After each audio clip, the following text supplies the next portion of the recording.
It's been a long time since I actually did a video in surgery, so I thought I'd give you guys a double upload. Grab your piece of paper and let's go.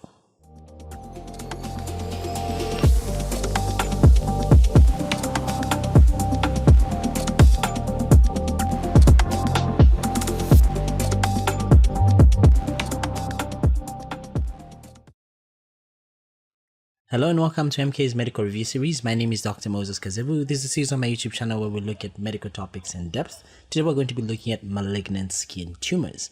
If you haven't yet subscribed to the channel, please hit the subscribe button, hit the bell notification icon to be receiving notifications of such videos every time I post. Grab a piece of paper and your pen and let's go. So here's a warm-up question, which is an ASCII station. Here's an image. What is your diagnosis? What are the A, B, C, D, E's of this condition? What is the management? You may pause the video, write down your answers. I will give you the answers at the end of the lecture. So let's talk a little bit about skin before actually going into a whole lot details about malignant skin tumors. Remember, you have two predominant types of skin. You have what is referred to as thin skin, which is also referred to as hairy skin. And you have what is known as thick skin, which is known as hairless skin. Thick skin is found on the palms of your hands. It's also found on the soles of your feet. And thin skin is found everywhere else on your body.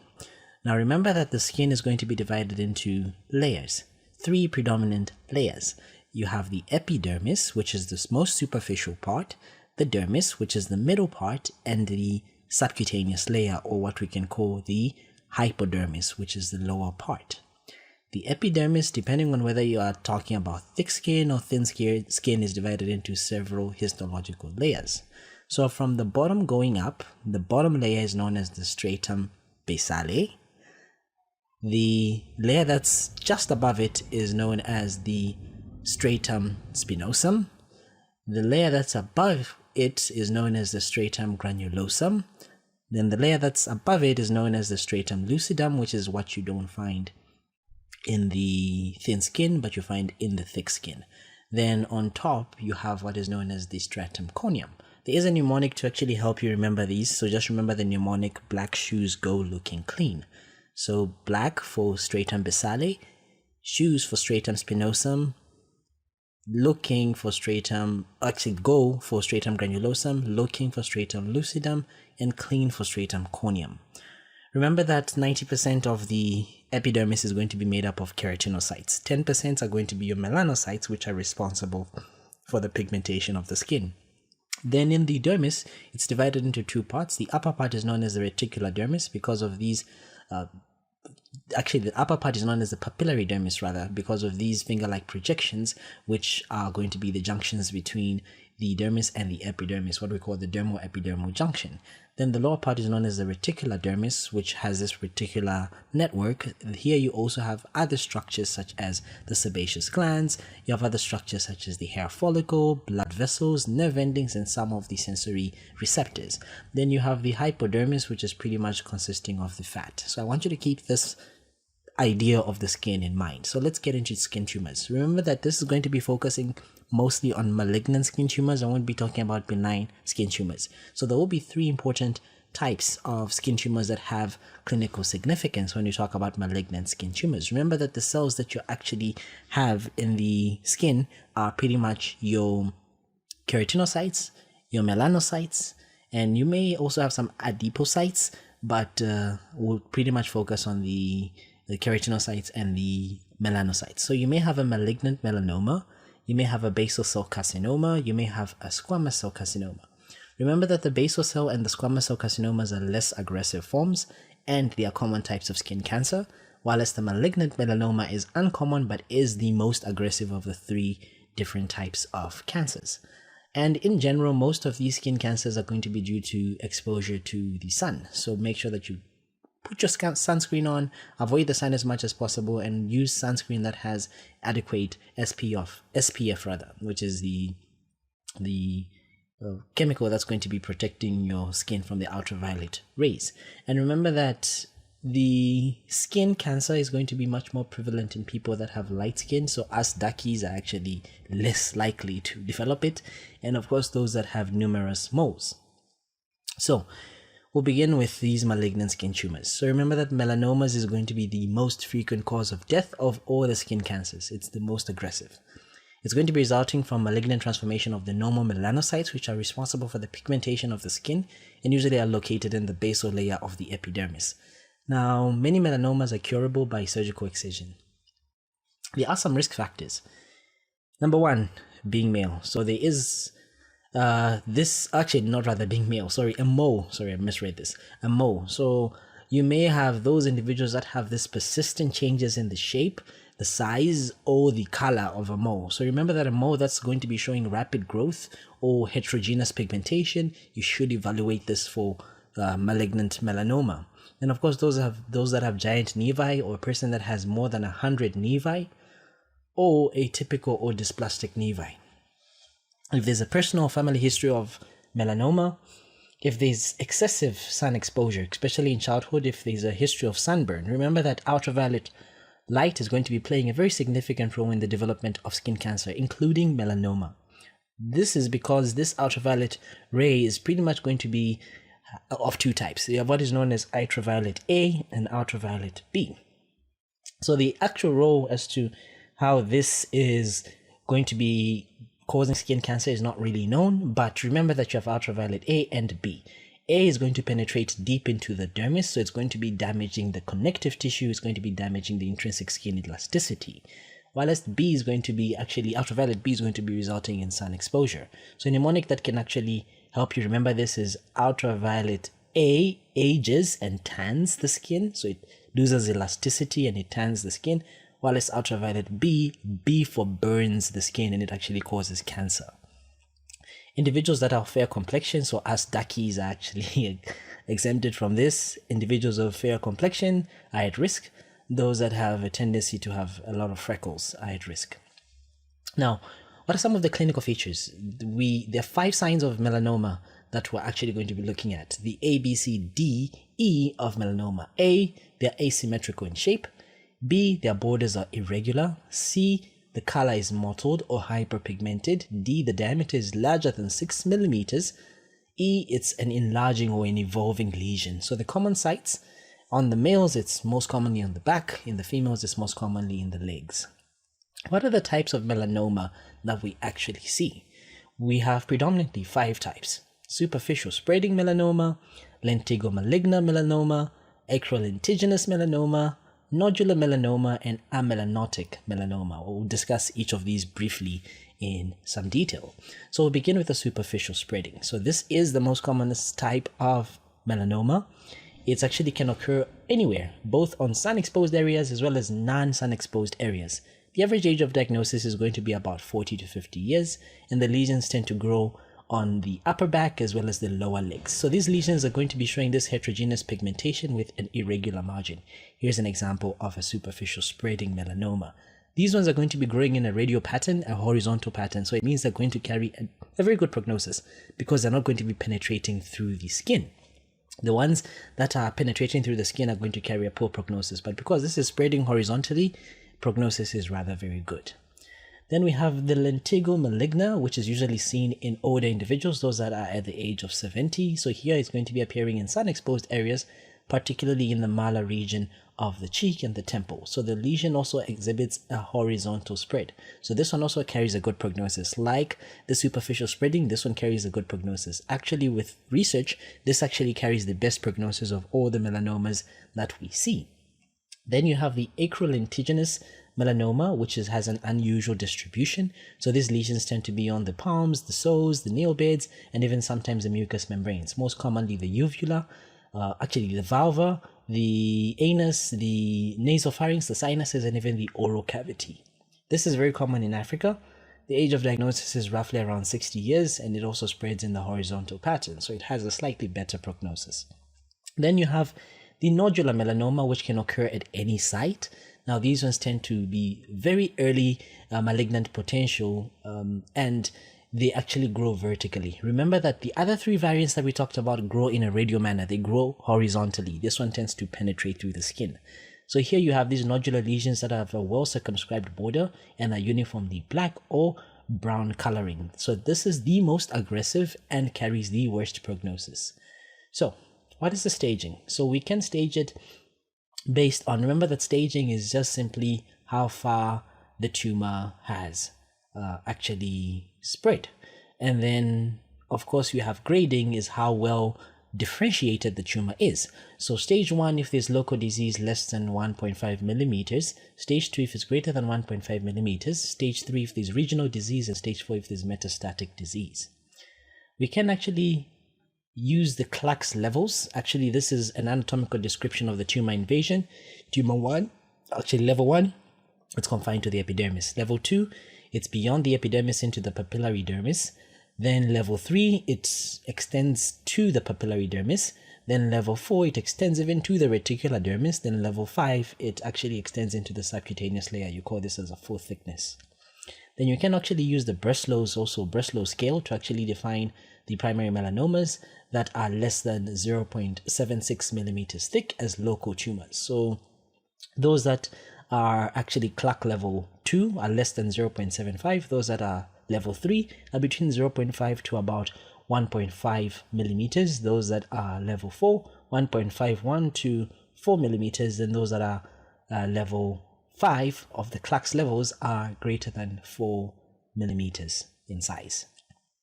You can also use the TMN staging.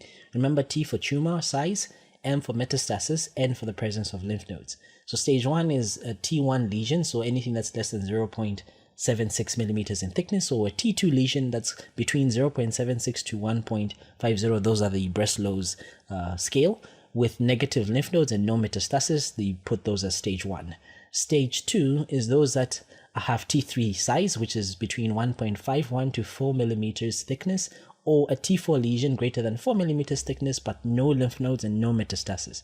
Stage 3 is fewer than 3 regional lymph nodes, that's N1, and there's no distant metastasis. Then stage 4 is if there's metastasis in the skin or subcutaneous distant lymph nodes, as well as the visceral metastasis. Diagnosis is often done by biopsy of the lesion, which we send for histopathology. What's the management? So primarily management depends on the thickness of the primary lesion, the location, as well as the stage of the cancer. But generally, the primary choice of treatment is wide local excision. So most tissue defects are actually primarily closed with a skin graft. And if the primary biopsy actually specimen has found that the margins of the tumor were negative, then you don't need to take the patient back. But if you still find that the margins where you have excised still have some malignant tumors, you have to go back and actually excise even much more. So primary mucosal melanomas have poor outcomes because the disease is actually quite extensive. And of course, the nail bed lesions may require amputation of the distal interphalangeal joint of the finger and the interphalangeal joints of the thumb primarily. And of course, the margins of in excision, if it's a carcinoma in situ, 5 millimeters margin. If it's less than 1 millimeter thick, 1 centimeter margin. If it's greater than 1 millimeter thick, 2 centimeter margin. Then for those that have regional disease, the performance of this elective regional lymph node dissection of the non-palpable lymph nodes is not really routinely required. Remember that the thickness of the primary melanoma is used to predict the chance of the regional lymph node metastasis.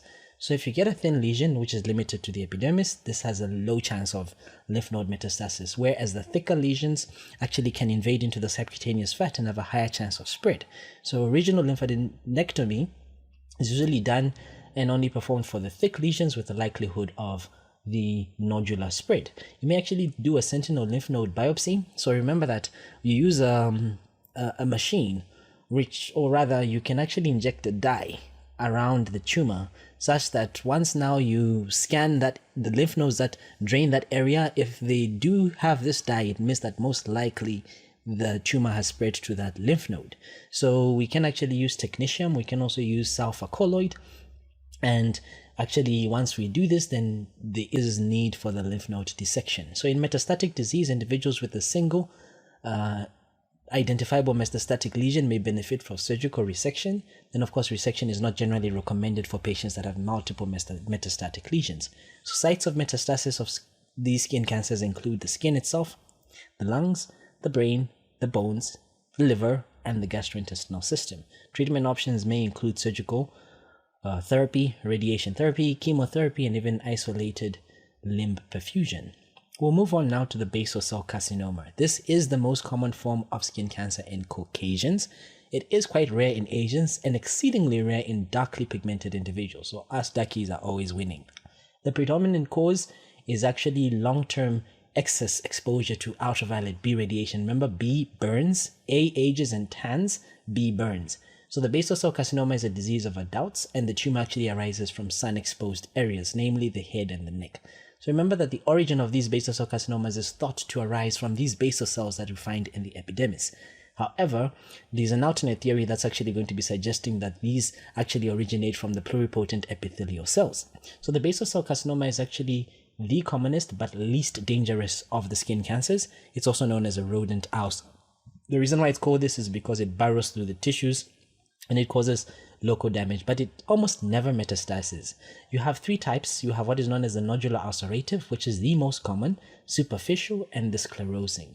So here are the clinical features. So you get a shiny, nodule, pearly-like lesion with rolled up edges. They may be red or telangiectatic edges, and they may be eroded center. So here is a basal cell carcinoma. They slowly increase in size. And remember, they're usually found on sun-exposed areas, and especially in the upper 2/3 of the face. So here's a squamous cell carcinoma, a Merkel cell, and a melanoma. So I'm focusing mostly on these basal cell carcinomas.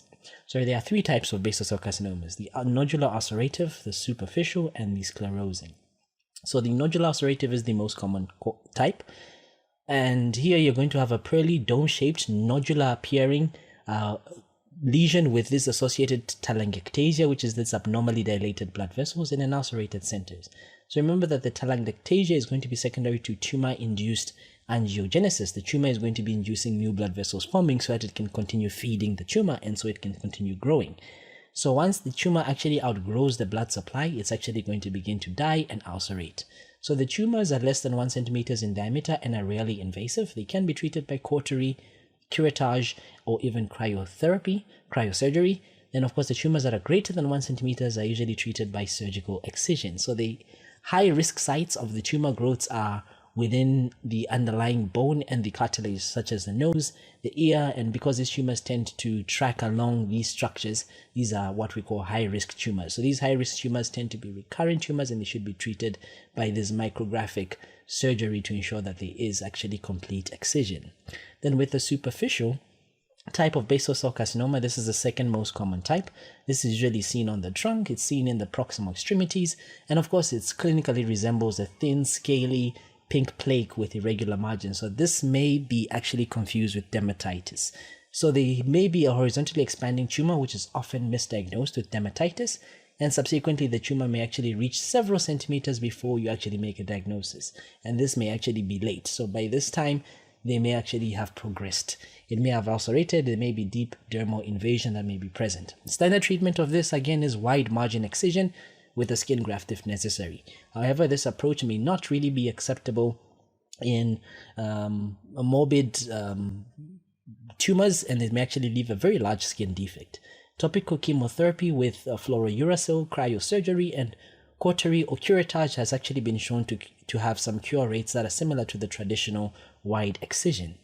Then the sclerosing type is the least common. So this one is the anatomical distribution that is similar to the nodular sclerotive, but has a histological appearance that shows these narrow cords of the tumor that are going to be encased in a proliferative connective tissue. That's the hallmark of this. A lot of connective tissue surrounding these narrow cords.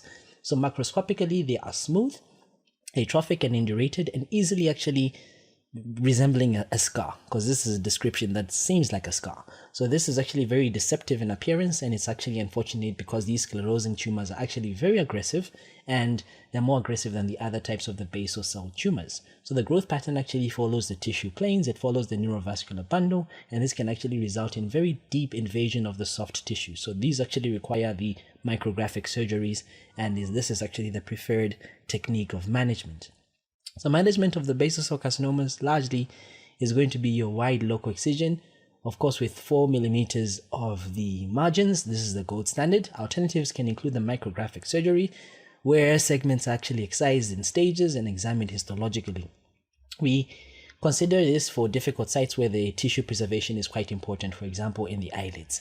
We can perform curettage, where you remove the tumor soft tissue, you cauterize the base, then of course you may consider this for the small tumors that are less than 1 centimeters. But the downside of this is that the margins are very difficult to assess. You can actually have topical cryotherapy or medication such as 5-fluorouracil, and an incision biopsy is still needed to confirm the diagnosis, and there is a high chance of recurrency rates rather than when you do the surgery. Radiotherapy is an alternative treatment or an adjunct to the surgery, and of course they are good cure rates, but they may have some poor cosmetic outcome. And last but not least are the squamous cell carcinomas. This is the second most common form of the skin cancer after the basal cell carcinoma. So these are going to be arising from the skin and the oral and anal genital mucosa.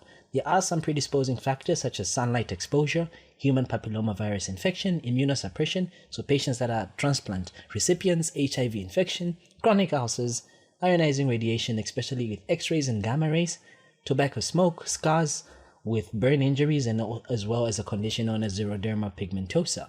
Remember that here the squamous cells are going to be malignantly proliferating keratinocytes. They're going to be squamous cells. Most of them are going to be remaining localized, but 5% of them usually metastasize to the lymph nodes. So a Majorlin's ulcer is actually a rare type of squamous cell carcinoma subtype, which is going to be arising from an existing ulcer or chronically damaged skin. What are some of the clinical features? So the tumor itself is going to appear indurated. There will be an indurated nodule or a plaque, which often ulcerates, and it slowly evolves over time. Most of the lesions are going to be seen in the sun-exposed areas such as the face, the ears, and the upper extremities. Ulceration and irregular margins with a hard raised edge may be seen, and these may be painful and they increase in size over months. Caucasians actually exhibit these pinkish lesions, whereas the darker individuals are going to have either the hypopigmentation or hyperpigmentation.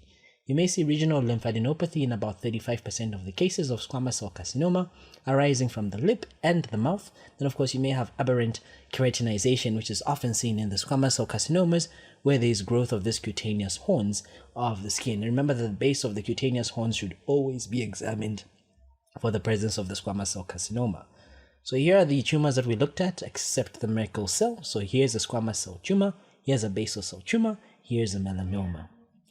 The management is obviously the wide local surgical excision with 4 millimeters margin. We can consider topical imiquimod. We can also consider 5-fluorouracil if it's superficial. And of course, the remaining defect is going to be closed either primarily for the smaller skin lesions, or we can actually put a skin graft or a flap reconstruction for the larger lesions. Cryosurgery and even cautery and curettage can actually be done for the smaller tumors, and the prognosis is rather excellent. Coming back to a warm-up OSCE station, what is the diagnosis? So as you can see, this is dark, it's on the foot. It's a malignant melanoma, most likely an acrolentigenous melanoma. What are the ABCDEs of this condition? It has an asymmetrical border. Asymmetrical lesion. Borders are often irregular. It's colored, it's hyperpigmented. The diameter is greater than 6 millimeters. It's elevated and shows some evolution. And of course, treatment depends on the stage and the grade, but generally the gold standard is wide local excision with the skin graft if it's a lesion that's large, plus or minus a lymph node dissection.